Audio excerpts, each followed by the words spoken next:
Yo, I'm Toycat, and the 2024 presidential election is one of the most followed from around the world, with basically everyone wondering, are you going to elect that guy you didn't like last time, but you did the time before that, or are you going to elect an elderly woman that only doesn't look old because of who she's running against? Indeed, the fascinations with the idea that the blue team are probably going to get more votes, but if it's only 1% more votes, they probably don't win the election, has all sorts of fun conversations about the Electoral college and swing states that you just don't really see in other countries, and so the large question I wanted to answer today is, why do other countries care so much about who wins the 2024 presidential election? Because the spoiler alert as to who Europeans want to win is probably the blue team, but why is that the case? How is it that the world has such strong opinions on who America elects when, let's be honest, if you're not from where I am, I live in the UK by the way, great over here, but you probably don't care about whether the leader of my country is Keir Starmer or Kemi Badenoch, and to be fair, I don't care about whether the German Chancellor is of one party or another, but a lot of the world has very strong opinions about the US leader, and so YouGov, a polling site in the UK, and an American counterpart, the Pew Research Center, are two places I'm going to cite a lot today to actually get some facts about this rather than just saying, oh yeah, it's vibes and opinions. So let's start by saying Europeans think there is likely to be violence in the US if Donald Trump doesn't win, but why would we care? There's likely to be violence in lots of countries if certain leaders win, and the answer to that is obviously the world has a generally favorable view of the US, and that is largely because the US is the world's largest economy and the world's largest security, defense slash military industry. If something goes down somewhere in the world, you expect the US to be at least slightly involved with dealing with it, right? This is a world policeman effect, but also because of the world's largest economy, they're kind of like the world, biggest daddy trading partner. Like, if you get a good deal with them, it's going to go well for you, right? And so ultimately, this is why when, even though confidence in the US president drops, even then, a lot of people say, yeah, we don't like your president, but you're probably still going to do the right thing. Even during the worst times of the Trump years, about half of the world said, yeah, the US is probably doing stuff right. Yeah, and that's something which should be said is pretty impressive to say, yeah, you could just elect a leader that everyone hates, but they still might think that your country is going to do the right thing. And so with that in mind, look at this graph which shows Western European countries in particular, which if we look at this map are the ones that are most skeptical of the US. I mean, again, Poland is out there with 93% of people having a favorable view. Israel's out there at 87, but they're not in Europe, we can ignore them. Of Western European countries, a lot of them are like, yeah, somewhere in the 40s or 50% of people thinking the US is doing great, and that number seems to be something which maybe is responsible for why many different countries, especially as you can see, left to right, Denmark through to Britain, have a substantial number of their voters who would rather have Kamala Harris, the Democratic president, or left-wing, I guess if you want to simplify to left and right, but with the US presidential system, it's a lot more complicated than that, and there's a lot of other people we'll have to dive into, but the point here is to say that off the left-right basic thing, people would rather have a left-leaning leader, and that seems obvious if you look at like, well, you could sort of summarize these countries as being more or less left-wing based on how far across this you get. But then there's Denmark, which is very, very anti-immigrant. You know, they have lots of the same policies and protectionism and whatnot that the US is doing. Why would only 7% of Danish people want Donald Trump in the same way that you just expect that to be slightly higher? And what's even more interesting is if you break this down by party, you can see that even right-wing voters within the UK, people who would vote for the Conservative Party, our right-wing party to some extent, people who would vote Conservative are 3 times more likely to want a left-wing leader in the United States than a right-wing leader. This seems to break the basic model where, you know, if you are to follow US politics and you're left-wing, you probably want left-wing leaders elsewhere and maybe vice versa. It is hard to imagine a Donald Trump supporter being like, yeah, I really want a social democrat leader in Denmark, and indeed, there's a weird world that kind of shows right here where most parties in most countries are in favor of the left-wing candidate, with the only exceptions being the AFD in Germany, the right-wing anti-EU party over there. We've got the Brothers of Italy, which are slightly more, again, but only by a little bit. There's Vox in Spain, which is a very fun thing, and the Swedish Democrats are still not, even though they are the usual, right-wing populist party, they're still not quite in favor of it. And then obviously there's Reform UK, which is the UK's kind of further right party than the Conservative Party, and, they prefer Donald Trump to Kamala by 2 to 1, but I would even make the point that, our populist right-wing party party, about a third of the people voting for it would still prefer a left-wing leader of the United States. How does that make any sense whatsoever? Well, I think if you summarize with this article, they say, well, Biden's been an average president, and Kamala would probably be an average president, but Trump is bad. I think that's the simplest way that this article tries to summarize it down. That, like, yeah, Joe Biden did good, not really. Average, yeah, I guess. Not really bad, not really good. If Kamala Harris was going to get in, people say in general, good, but again, in Britain and Italy, we're especially skeptical of that. And if he became next president of the USA, overwhelmingly, people think that he would do bad, except in Italy, where they only mostly think he would do bad, and in Denmark, again, this kind of lines up with the previous things. The reason that people would prefer to have Kamala Harris than Donald Trump is because they think she would do a better job, but that seems to be purely based on vibes. I mean, I feel like I'm a bit cynical when I look at politics like this, and I'm like, how do you know what Donald Trump's going to do as president of the USA?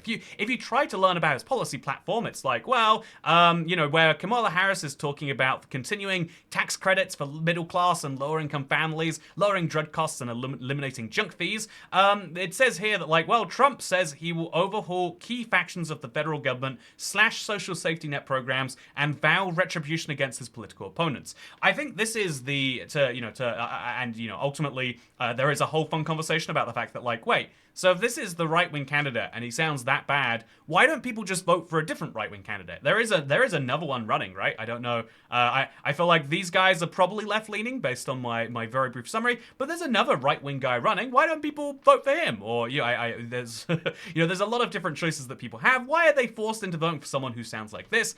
And the ultimate answer to that is that, yeah, America. I think America is treated at the very least as if it is a country where only two parties can ever be elected. And to be fair to the way the Electoral College works, it is to be fair to the way that the fact that it's divided into states, it is very, very, very hard for a third party to become president. It is much easier for a third party to maybe win a Congress district here or there. But even that, basically, in the US, as opposed to other systems where you can win small pockets of the country, there aren't many small pockets of a country that is this big, and the smallest states which you'd have to win to become president to even make a dent would mean nothing to you. You have to win half the country or not win it at all, meaning that America ends up at this two-party system which is very, very locked in and has been for a very, very, very long time. Like, I think the most significant result for a third party, if you go all the way back to the 90s, and even then, if you look at the reform candidate, then it's like, yeah, so the most popular third party from the last 30 years got 8.4% of the vote and won 0 electoral votes, which,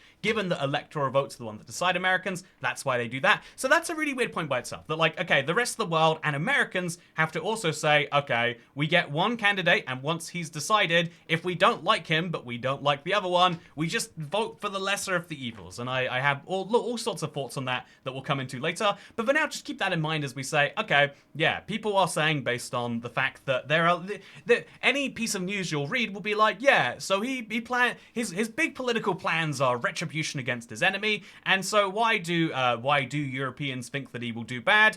Because there might be violence if he gets elected. Again, there has been some the last time he didn't get elected, right? And so a lot of people feel like that is a not good thing to do in democracy, which is the interesting kind of part of what I want to mention here.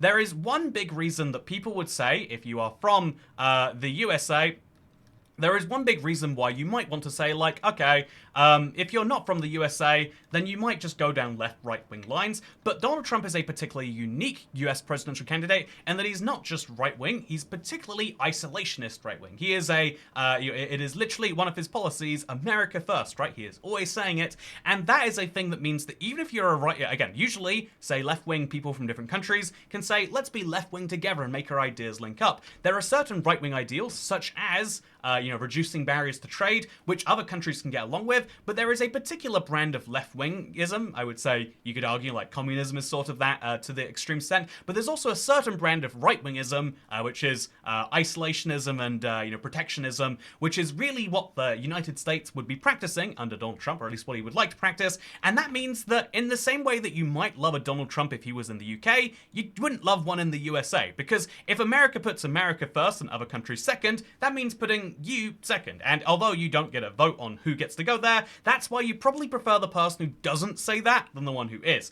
This is something I think a lot of people seem to forget, that like, yeah, honestly, if there's violence in American elections, that's kind of scary. I think it's bad. I wouldn't like to see violence, but I think the system is no doubt immune to all the things that will happen. It just takes a few years to recover, right? But the really bad thing is like, yeah, I would like an American leader who wants to work with us, because cooperation can usually be beneficial to both parties. That's why, most European countries are very, very close together. That's why the UK and Ireland, despite all our fun issues, we have one of the closest bonds of any two countries. And that's why, even though Canada has all sorts of opinions on America, they work out very, very close deals, right? Because it's very important to get along with people and to work out mutually beneficial deals. And if a country is literally saying, we are putting ourselves first and we will only deal with you if we can see so much benefit to ourselves, it kind of undermines some of the spirit of that. And that's one of the dimensions, I guess, is that politics is more than two-dimensional. But I think the other thing that people forget is that, yeah, actually, it's not just the fact that it's, and indeed, this is something that threatens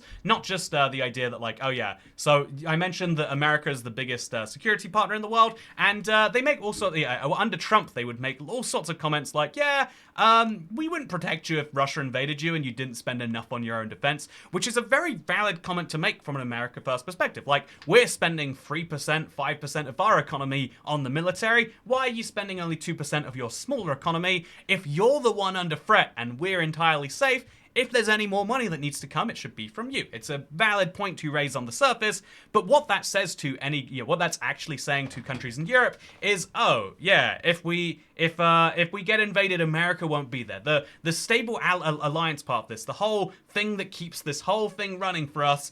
Oh yeah, if they see any reason to, if they're in this for themselves, is what it looks like, I guess is what I'm saying there. And it's a very valid thing to say on the surface, but a very dangerous thing to say underneath it. And indeed, if you look at the Transatlantic Trade and Investment Partnership, it was going to be the single biggest trade deal in the world. The European Union and the US are the world's first and second largest economy, even after the UK left. But they're the world's first and second largest economies, and they have some of the most trade of any partners. I think as they are each other's first largest trade partner, but there is no formal trade deal. After all these years, it's been trying to be worked out forever, and negotiations were halted by United States President Donald Trump, who then initiated a trade conflict with the EU. Trump and the EU declared a truce in 2018, but then negotiations were declared obsolete and no longer relevant. In other words, the European Commission claimed the TTIP would have boosted Europe's economy by 120 billion, the US economy by 90 billion, and the rest of the world by 100 billion. In other words, this was a win-win-win.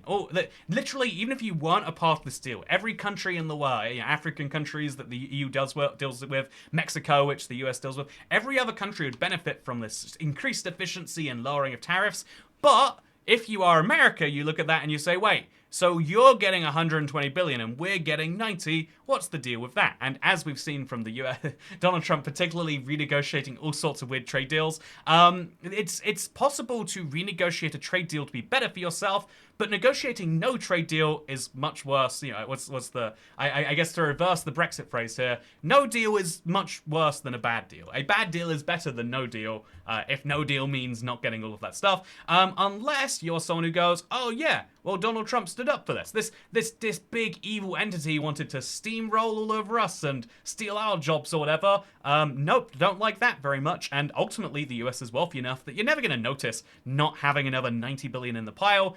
And I think that is the biggest reason that people aren't thinking about, is that a right-wing leader can be great if they're a right-wing leader that gets along with your right-wing leaders. But if it causes friction on that level, it's something. But I think the other thing that people kind of forget about is that so I don't like the way that the media has kind of flip-flopped on how they feel about Trump. Are they treating Trump equally to any other candidate, or are they treating him as a candidate that has explicitly said things like he will go against his political opponents, or the idea of like he lost an election and tried to get them to refuse to certify, like all of these kind of things that are like not very palatable to people who like democracy, which is surprising that includes so many Europeans. But like people who don't like, do you as a news outlet, CNN Politics in this case, do you have to put that front and center?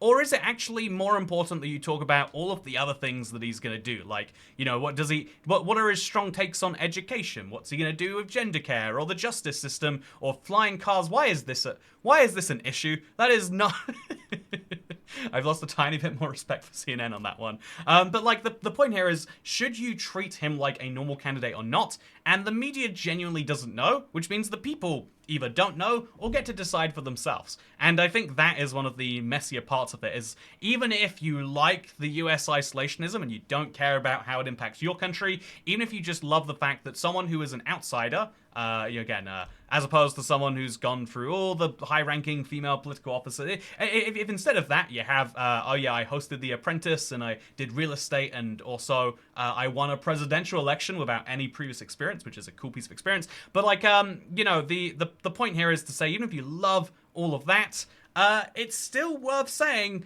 that it's like you have to be really, really, really down all of that, and I just don't know that there's a large number of people who are. And that is why Americans can be at the point where they're at 47 to 48, because a large number of Americans do feel like, yeah, people have been running the country, not in our interest, but instead in their interest, and Trump has managed to pick up all of that disaffection. There's also a whole point about the rise of the reactionary right and how, where conservatism used to be about conserving, now it's about looking at things and being like, it's a change. And there's a lot of fun points we could raise about that in today's video. But the simplest one I wanted to leave you with is that, yeah, ultimately, the US presidential election is currently looking like, again, if we just kind of, my favorite way to show this off is with history. In 2016, this guy won the vote with 46% of Americans backing him, and in 2020, he also had 46% of people backing him, but he didn't win, because ultimately, about 46% of people seem to vote for this guy, no matter what. Maybe it's 47% this time.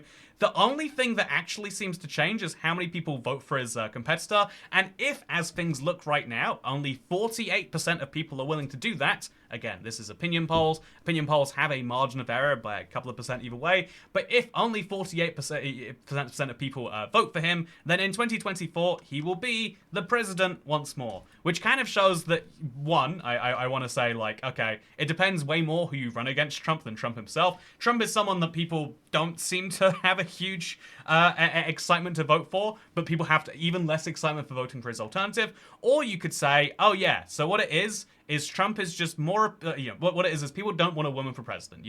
They tried a black guy for president, they really enjoyed that, but the moment that we got to the idea of having a woman as president, Americans say, no, that's not fine, I'm electing the crazy guy. And then in 2020, he runs against a man. It's like, of course I'm electing the man, the sensible adult, and then it goes back to a woman, and it's like, wait, no, not doing that one again. I think I've learned what I think, and that's what it currently looks like, is what I'm saying.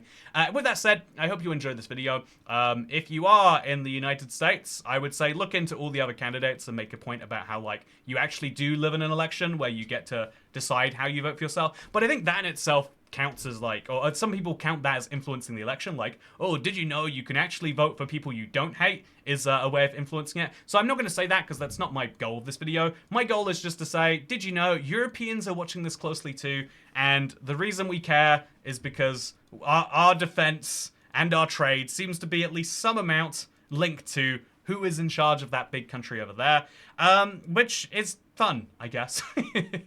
Thank you for watching. I've got a video about trains coming later this week. If you don't like elections, this should be the last one on America. And by the way, speaking of elections, I mentioned this briefly, but the UK does have a brand new leader of the opposition. Have you seen her yet? She's the first, if I'm not mistaken, first black woman to lead a major political party in the UK, and genuinely in 5 years, she'll be the first. She might win. It's not probably going to happen, but it's interesting that that's the different, like, paths that the right wing's going down in two countries that share a lot. The US and the UK have a shared language, a shared joint basis of our cultures, but going down very different paths. Although maybe you could argue, maybe you could argue, if you get really cynical, you could look at the. I'm not going to do this today. What I will say, though, is that this has been a video on the internet. I hope you enjoyed it, and if you didn't, then second channel, don't care. Give me money on Patreon, though. I can use it to buy lobster rolls. I'm going to go eat one now. Bye.